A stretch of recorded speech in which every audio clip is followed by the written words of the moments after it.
How to delete all the drafts on Gmail. Hey everybody, welcome back to our channel. In this video I'm going to guide you on how you can delete drafts on Gmail, so make sure to watch the video till the end.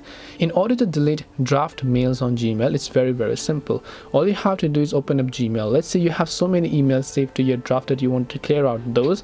Just log into Gmail app, tap the three lines option from the top left, scroll down. Here you can see I have got 16 drafts, so I can tap on the draft section, and here you can see all the draft ones over here. So I can long press on one, then I can tap on select all. Once I tap on select all, which you can see over here, what I can do is just tap on this bin icon from the top right hand side. That will ask me to delete this draft from the conversation, so I can tap the OK option.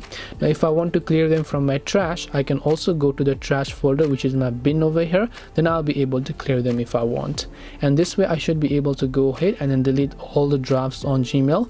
Hope this video was very helpful. If you have got any questions, feel free to also leave them down below. Thank you for watching till the end of this tutorial, and see you soon in the next video.